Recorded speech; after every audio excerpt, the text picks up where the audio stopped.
வணக்கம். கதையும் கட்டுரையுமிலிருந்து அன்னபூரணி. ஜெஃப்ரி ஆர்ச்சரோட ஹூ கில் த மேயர்ன்ற கதையை உங்களுக்கு முதல் பகுதியை சொல்லி முடிச்சிட்டேன். அதனுடைய தொடர்ச்சி இரண்டாவது பகுதி. மேயர் கொலை பண்ணப்படுறாரு. அந்த கொலையை யார் பண்ணான்னு கண்டுபிடிக்கிறதுக்காக ஆண்டனியோ ரொசாட்டி நேபிள்ஸ்லேருந்து இந்த கிராமத்துக்கு வரவழைக்கப்படுறாரு. அதிசயமாக அந்த கிராமத்தில் இருக்கக்கூடிய 1413 பேருமே நான் தான் மேயரை கொலை பண்ணேன்னு கன்ஃபஸ் பண்ணாத குறையாக மாற்றி மாற்றி வந்து சொல்கிறாங்க. மண்டை காஞ்சி போய் இருக்கான். அப்போ அந்த மேயருடைய இப்போ கரண்ட் மேயர் பொசிஷனுக்கு போட்டியிடக்கூடிய லோரன்ஸா ஃபெரினெல்லியோட பொண்ணை இவன் மீட் பண்ணுறான். அவளுடைய பேர் ஃப்ரான்சஸ் ஃபெரினெல்லி. அவளை ட்ரிங்க்கு கூப்பிட்டு போகிறான். அப்போ அவங்க 2 பேரும் பேசிகிட்டு இருக்காங்க.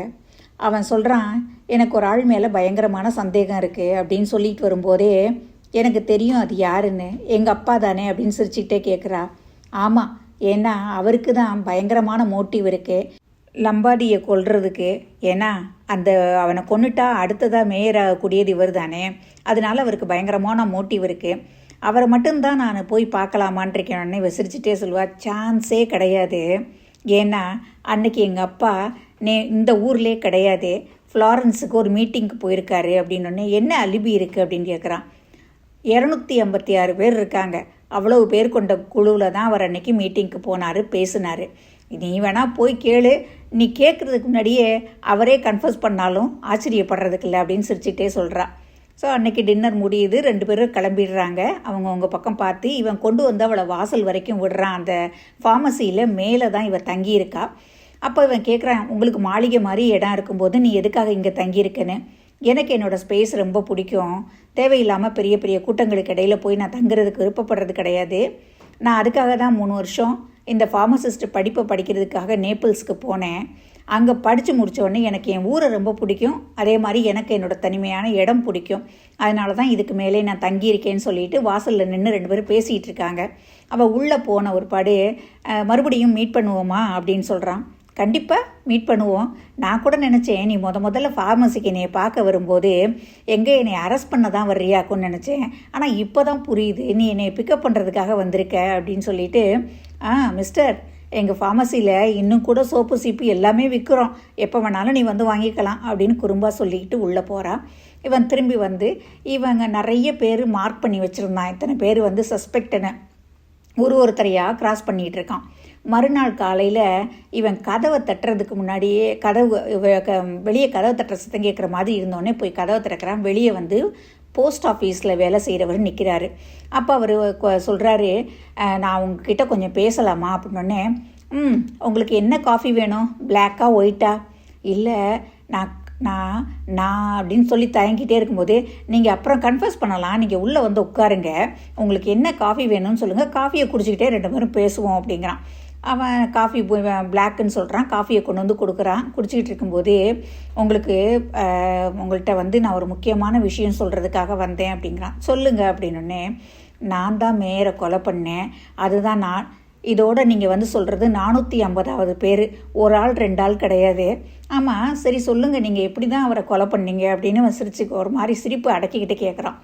அப்போ அவன் சொல்கிறான், அவர் மேலே எனக்கு ரொம்ப கோபம் இருந்துச்சு, அதனால் அவரை இதில் கடலில் கொண்டு போய் அமுக்கி கொண்டுட்டேன் அப்படின்னு. உடனே இவன் கேட்குறான், அவரை உன்னால் கையை பிடிச்சி கூட இழுக்க முடியுமா? சரி, அவரை தான் கொன்னுட்டேன்னு வச்சுக்கோ, கடலில் கொண்டு போய் தள்ளி விட்டு கொன்னுட்டேன்.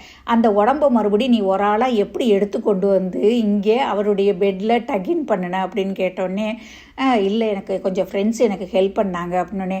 ப்ளீஸ் இந்த மாதிரி எல்லாம் ட்ரை பண்ணாதீங்க, அவர் வந்து செத்து போனது இந்த மாதிரி கிடையாது, சரியா அப்படின்ட்டு நீங்கள் கிளம்பலாம் அப்படிங்கும்போது, உங்களுக்கு ஒரு 3 லெட்ரு வந்திருக்கு அப்படின்னு கொடுக்குறான். அதை கொடுக்கும்போதே சொல்லி கொடுக்குறான். ஒரு லெட்ரு உங்கள் அம்மா கிட்டேருந்து வந்திருக்கு, ஒரு லெட்ரு உங்கள் அண்ணா கிட்டேருந்து வந்திருக்கு, இன்னொரு லெட்ரு நேபிள்ஸ் போலீஸ் குவார்ட்டர்ஸ்லேருந்து வந்திருக்கு. அவன் எல்லாத்தையும் ஓப்பன் பண்ணி படிச்சுட்டான்ற கோவம் கூட இல்லாமல், சரி சொல்லி என்ன தான் இருந்தது லெட்டர்னோடனே, உங்கள் அம்மா உங்களை வந்து கல்யாணம் பண்ணிக்கிறியான்னு கேட்குறாங்க, நேபிள்ஸ்க்கு எப்போ வர போகிறேன்னு கேட்குறாங்க, இந்த வீக்கெண்ட் சண்டே லஞ்சுக்கு வருவியான்னு கேட்குறாங்க. உங்கள் அண்ணா என்ன எழுதியிருக்காருன்னா, யாரையாவது நீ கண்டுபிடிச்சியா மேயரை கொலை பண்ண உடனே, அவன் பணக்காரன் தான்டா, எனக்கு கொஞ்சம் இன்ட்ரடியூஸ் பண்ணி வை, நான் அவனை எப்படியும் வெளியே கொண்டு வந்துடுறேன் அப்படின்னு சொல்கிறாரு. அப்புறம் நேபிள்ஸ்லேருந்து வந்த ஹெட் குவார்ட்டர்ஸ்லேருந்து வந்த லெட்டரில் அவங்க உங்களை நீங்கள் எப்போ திரும்பி வர போகிறீங்கன்னு கேட்டிருக்காங்க அப்படின்னோடனே இவன் சிரிச்சுக்கிட்டே அந்த லெட்டரை ஓரமாக வச்சுட்டு இவன் தான் படித்ததெல்லாம் சொல்லிட்டானேன்னு சொல்லி இவனை அனுப்பி வைக்கிறான். அதுக்கடுத்து ஒரு பெரிய கேங் வருது. அது வந்து ஒரு 11 பேர் கொண்ட பேஸ்கெட் பால் டீமு வந்து நாங்கள் தான் மேயரை கொலை பண்ணோம் 11 பேரும் சேர்ந்து அப்படின்னோடனே இவனுக்கு தலை சுற்றுது. சரி சொல்லுங்கள், உங்கள் கதையை சொல்லுங்கள், நீங்கள் எப்படி அவரை கொலை பண்ணீங்க அப்படிங்கும்போது அவரே நல்லா குடிச்சிட்டு ஆடிக்கிட்டு இருந்தாரா, அவரை தரன்னு ஒரு கிளிஃபுக்கு இழுத்துக்கிட்டு போனோம், அங்கேருந்து குப்புற தள்ளணும் அப்படின்னோடனே இவன் சொல்கிறான், நம்ம இருக்கிற கிராமத்தில் கிளிஃபே கிடையாது, இங்கேருந்து ஒரு 70 மைலாவது நீங்கள் போகணும் கிளிஃபுக்கு, அங்கே வரைக்கும் நீங்கள் இழுத்துக்கிட்டு போனீங்களான்னு கேட்குறான். எல்லாம் அசடு வழியே நிற்கிது. அதே சமயம் சொல்லுதுங்க, எங்களுடைய பேஸ்கெட் பாலுக்கு அவர் ரொம்ப கஷ்டம் கொடுத்தாரு, நாங்களே ஃபண்டு வாங்கி விளையாண்டுக்கிட்டு இருக்கிறோம், அதையும் நிப்பாட்டிட்டார் அப்படி இப்படின்னு அவரை பற்றி குறை சொல்லுங்க. இந்த மாதிரி ட்ரை பண்ணுறதை விட்டுட்டு எல்லாரும் அவங்கவுங்க வேலையை பாருங்கள், என் நேரத்தை கெடுக்காதீங்கன்னு கோவமாக கத்துறான். அடுத்த நாள் இவன் என்ன பண்ணுறான், கண்டிப்பாக இந்த ட்ரஃபிள்ஸ்காரனை மட்டும் போய் பார்க்கணும், அவன் ரொம்ப ரஃப் அண்ட் டஃப்பாக இருக்கான். அடுத்ததாக அந்த ரெஸ்டாரண்ட் 2 பேரையும் மீட் பண்ணணும், ரெஸ்டாரண்ட் ஓனரையும் மீட் பண்ணணும், அவனுமே ரொம்ப ஒரு மாதிரி டஃப்பாக இருக்கான் அப்படின்னு நினச்சிட்டு இருக்கான்.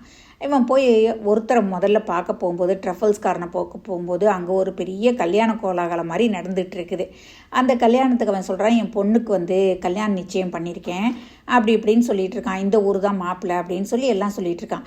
நாங்கள் வந்து கல்யாணம் கூட இந்த ஊருக்குள்ளேயே தான் பண்ணிக்குவோம், ஏன்னா எங்கள் பொண்ணுங்க யாருமே இந்த ஊரை விட்டு வெளியே போகிறதுக்கு விருப்பப்படுறது கிடையாது, இந்த ஊருக்குள்ளேயே தான் நாங்கள் மாப்பிள்ளை பார்த்து கல்யாணம் பண்ணிக்குவோம், இதே மாதிரி இன்னொரு ட்ரஃபிள்ஸ் ஃபார்ம் வச்சுருக்கவனுடைய பையன்தான் அப்படின்னு சொல்லிட்டு இருக்கும்போது நானே உங்களை வந்து பார்க்கணுன்ட்டு இருந்தேன், அதுக்குள்ளே நீங்களே வந்துட்டீங்க, நான் வந்து இந்த கல்யாணம் வரைக்கும் கொஞ்சம் பொறுத்துக்கோங்க, இந்த கல்யாணம் முடிஞ்ச உடனே நானே வந்து சரண்டர் ஆயிடுறேன், நான் தான் வந்து மேயரை கொன்னேன் அப்படின்னே இவனுக்கு அதுக்கு மேலே கேட்குறதுக்கு பொறுமை கிடையாது.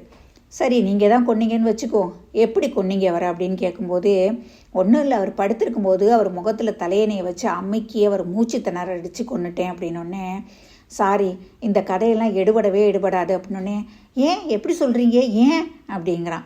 ஏன்னா அந்த உடம்பு என்கிட்ட கிடையாது, உங்கள் ஊருக்காரங்க எல்லாரும் சேர்ந்து அடுத்த 10வது நிமிஷம் தூக்கி போட்டு எல்லாம் முடிச்சிட்டிங்க, அவருடைய அட்டாப்சி ரிப்போர்ட் மட்டும் என்கிட்ட இருக்குது, அந்த அட்டாப்சி ரிப்போர்ட்டில் அவர் எப்படி இறந்தாருன்றதை மட்டும் டாக்டர் குறிச்சிருக்காரு, அதில் உங்களோட கதை ஒத்து வரல, ப்ளீஸ் இதுக்கு மேலே ட்ரை பண்ணாதீங்க அப்படிங்கிறான்.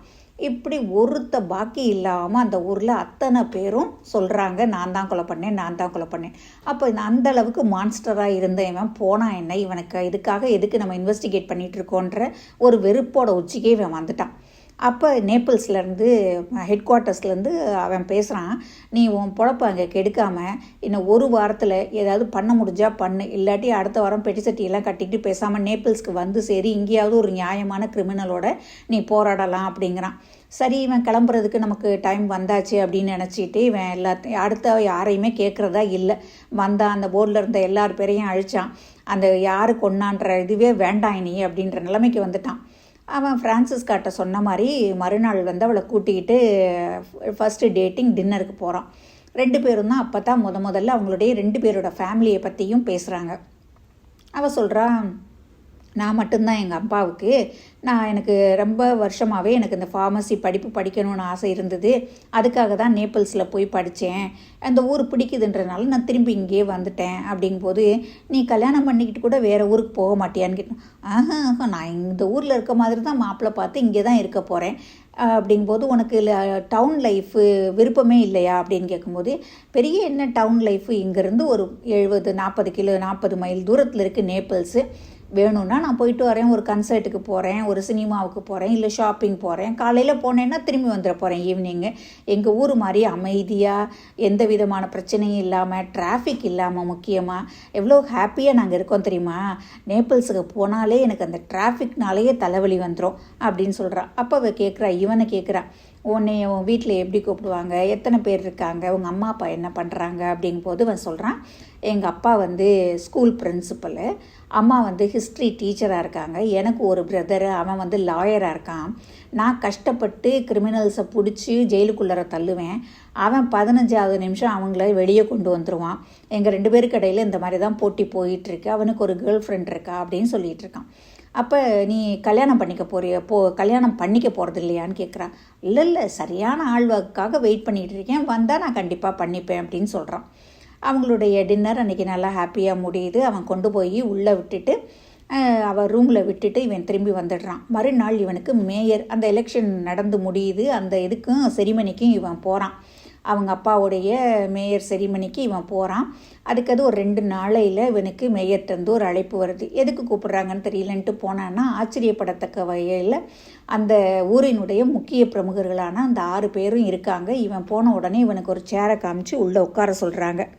எல்லாரும் ஒரு நமட்டு சிரிப்போட, ஓ மேயரை கொலை பண்ணது யாருன்னு கண்டுபிடிக்கிறத கிவ் அப் பண்ணிட்டீங்க போல் இருக்கு அப்படிங்கும்போது, எனக்கு நேபிள்ஸ்லேருந்து அழைப்பு வந்துருச்சு, அவங்க திரும்பி வர சொல்லிட்டாங்க, இது ஒரு பெரிய கேஸ் கிடையாது, இதை விட பெரிய கேஸ் எல்லாம் நேபிள்ஸில் இருக்குது, நீ அதை பார்க்க வான்னு சொல்லிட்டாங்க, அதனால நான் கிளம்பிக்கிட்டே இருக்கேன் அப்படிங்கும்போது, அப்போ இவன் அந்த மேயர் சொல்கிறாரு, நாங்கள் உங்ககிட்ட ஒரு ரெக்வஸ்ட்டுக்கு வச்சுருக்கோம், நீங்கள் அதை பரிசீலனை பண்ணணும் அப்படிங்கிறான். என்னன்னு கேட்ட உடனே, இந்த ஊரில் ஏற்கனவே இருந்த போலீஸ்காரர் தலைமறைவாயிட்டார், எங்கே போனாருன்னே தெரியல, அவரை கண்டுபிடிக்க முடியல, ஆனால் இந்த ஊருக்கு ஒரு போலீஸ்காரர் தேவையாக தான் இருக்குது அப்படிங்கும்போது, இந்த ஊருக்கு போலீஸ்காரர் தேவையா இருக்கா? அந்த ஒரு சின்ன ரூம்லையும் ஒரு டேபிள் சேர்லையும் ஒரு போலீஸ்காரர் தேவையா அப்படிங்கிறான். இல்லை நீங்கள் மட்டும் இங்கே வர்றீங்கன்னு சொல்லுங்கள், உங்களுக்கு ஏற்ற மாதிரியே நாங்கள் போலீஸ் ஸ்டேஷன் பெருசாக கட்டிடுறோம், உங்களுக்கு நேபிள்ஸில் என்ன சம்பளம் கொடுப்பாங்களோ அதை விட கூடுதலாக நாங்கள் சம்பளம் கொடுக்குறோம். ஏன்னா பாருங்களேன், ஒரு மேயரை யாரோ ஒருத்தவங்க கொலை பண்ணியிருக்காங்க, அந்த கொலையாளியை கூட கண்டுபிடிக்க முடியாத அளவுக்கு இந்த ஊர் அப்படி இருக்குன்னா இந்த ஊருக்கு கண்டிப்பாக ஒரு பாதுகாப்பு வேணும்ல, அதனால தான் நாங்கள் உங்களை ரெக்வஸ்ட் பண்ணுறோம், நீங்கள் இங்கேயே இருக்கணும் அப்படிங்கும்போது அவன் யோசிக்கிறான். அதில் இன்னொரு விஷயமும் இருக்குது அப்படின்னோடனே என்னன்னு கேட்குறான். நீங்கள் இந்த ஊர் பொண்ணை கல்யாணம் பண்ணிக்கிட்டா தான் இந்த ஊரில் இருக்க முடியும், இல்லைன்னா நீங்கள் வெளியூர்லேருந்து இங்கே தனியாக இருக்க முடியாது அப்படின்ன உடனே அவன் சிரிச்சுக்கிட்டேவும், சரி நான் யோசிச்சு சொல்கிறேன் அப்படின்ட்டு எந்திரிச்சு போகிறான். அவன் சொன்னபடிக்கு அவங்க அம்மா அப்பா இங்கே வர்றாங்க. அப்புறம் இவங்க எல்லாரும் ஃபேமிலியோடு மீட் பண்ணுறாங்க. கல்யாணம் 2 பேரும் நல்லபடியாக ஹாப்பியாக பண்ணிக்கிட்டுறாங்க. 2 பேரும் ஹனிமூனுக்கு வெனிஸ்க்கு போயிருக்காங்க. அந்த ஊரில் இருக்கக்கூடிய அழகான இடங்களையெல்லாம் பார்க்குறாங்க, சுற்றி பார்க்குறாங்க, நல்லா என்ஜாய் பண்ணுறாங்க ஹனிமூனை. ஸோ ஒரு நாள் நைட்டு இவ கேட்குறா, எவ்வளோ பெரிய போலீஸ்காரன், கேவலமாக இருக்குது எனக்கு சொல்லிக்கிறதுக்கு, எங்கள் ஊரில் மேயர் ஒருத்தர் செத்து போயிட்டாரு, ஆனால் அவரை கொலை பண்ணது யாருன்னு இந்த ஆளால் கண்டுபிடிக்க முடியலன்னு நக்கலாக சொல்கிறான். ஆமாம், கண்டுபிடிக்க முடியல தான். ஆமாம் ஃப்ரெண்ட்ஸ்கா, மேயரை நீ எப்படி கொன்ன அப்படின்னு கேட்ட உடனே அவள் கொஞ்சம் கூட பதறாமல், வெரி சிம்பிள், ஒரு சிட்டிகை சயனைட் பவுடரை அவன் குடிக்கிற பாலில் போட்டு கொடுத்தேன், அவன் வலியோடு அவனுடைய மரணம் அவனை தழுவிக்கிச்சு அப்படின்னு சொன்னோடனே படுத்திருந்தவன் விச்சுக்குன்னு எந்திரிச்சு உட்காடுறான். உட்காந்து ஒரு செகண்ட் அவளை அப்படியே ஸ்டேர் பண்ணுறான். பண்ணிவிட்டு அவளை லேசாக ஹக் பண்ணிவிட்டு, உனக்கு ஒன்று தெரியுமா, இட்டாலியில் மனைவிக்கு எதிராக கணவன் எந்த விதமான எவிடன்ஸையும் எடுத்து கொடுக்கக்கூடாது அப்படிங்கிறதோட இந்த கதையை ஜெஃப்ரி ஆர்ச்சர் முடிக்கிறாரு. உங்கள் எல்லாருக்கும் இப்போ புரிஞ்சிருக்கும் மேயரை யார் கொலை செஞ்சான்னு சொல்லிட்டு. ஜெஃப்ரி ஆர்ச்சர் எப்போவுமே பெரிய முடிவில் கொண்டு ஒரு ட்விஸ்ட் வச்சா கூட அதை ஒரு யூகத்துக்கு, வாசகர்களுடைய யூகத்துக்கு தான் அந்த முடிவையும் விடுவார். அதே மாதிரி இந்த கதையையும் முடிச்சிருக்காரு. உங்கள் எல்லாருக்கும் பிடிச்சிருக்கும்னு நினைக்கிறேன். மீண்டும் அடுத்த வாரம் நல்லதொரு கதையுடன் உங்களை சந்திக்கிறேன். நன்றி, வணக்கம்.